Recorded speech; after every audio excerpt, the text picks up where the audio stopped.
Welcome back. It is Free Therapy Wednesday. Wahoo. Each week, we like to check in with our friend, Dr. Laura Saunders, for a midweek mental health boost. Wahoo. Yes, Dr. Saunders is a psychologist with Hartford Healthcare's Institute of Living. She's joining us now with simple ways parents can get their kids to actually talk to them. Talk to me. Tell us more, Dr. Saunders. Hello, friends. Happy Wednesday. And yes, we are trying to raise mentally strong kids, and we also like to know what's going on with them, right? So we have to kind of shift the script a little bit so that we can get them to open up a little bit more instead of just the usual, how was your day? And they say, fine. And then you get no information out of that. Well, Yeah. I got to be honest with you. This is a problem in television as well, because when you go out and you interview children, they give you the one-word answer, and then you're like, I can't use that in a soundbite. Yeah. You want the kids who are going to really talk and be verbose, and I think that's how you want your kids to be at home.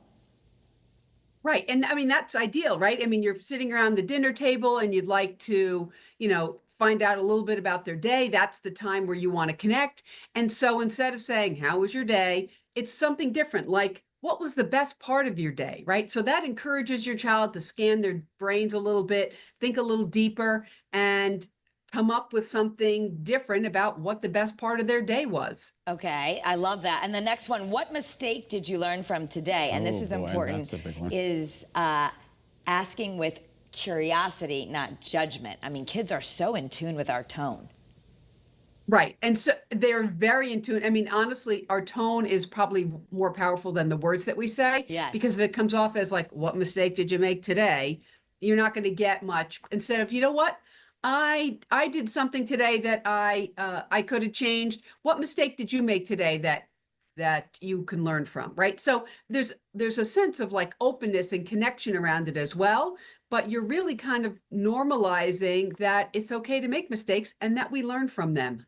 What if you get the next one? What's one thing that would have made today better? I don't know.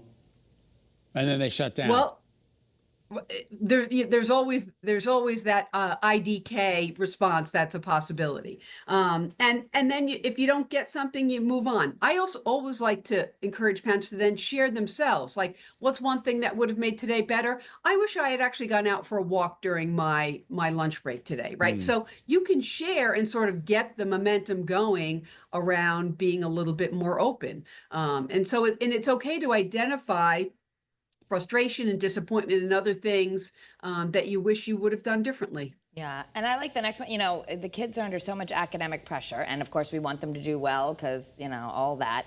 But you say, what was the most interesting thing you learned today?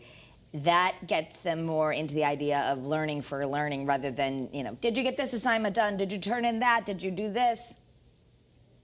Exactly, Kara. It emphasizes curiosity over academic performance, right? And that most interesting thing could have been, I saw a bug on the playground today and I didn't know what that bug was. I mean, I would never have said that, but it just really kind of pulls for something different, and it shows interest in the learning process, right? The old adage, you learn something new every day, and that goes for us as adults as well.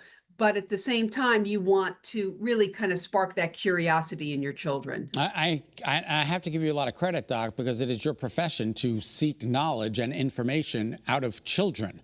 Do you ever get stumped, like where the kids don't want to talk? And what do you do?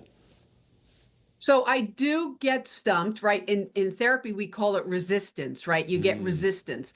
And so it's really, obviously, because I'm a wise old psychologist at this point. I've learned end rounds, how to ask questions in different ways, how to share something kind of benign about myself or my day, and that often gets kids to open up. So yes, I've learned over the years how to manage resistance. And in fact, I love a good challenge, a good adolescent that really loves to give me a run for my money. And so you just learn how to deal with silence and ask questions differently. Yeah.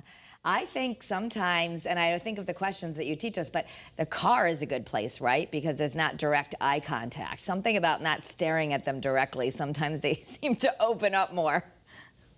Right. But the car and not having them be on their devices, right? That always opens up conversation. That's why times where they're not on their devices, especially for the teens, I mean, we don't want our elementary school age kids on devices anyway, but just trying to create opportunities. But yes, I love the car for a conversation that's a little bit more contained, right? You're not looking at each other, and you can sometimes bring things up. And sometimes, like, the silence allows kids to sort of have something come up for them and then just share it spontaneously. The captive audience, they can't go anywhere. Well, hello, darkness, my old friend.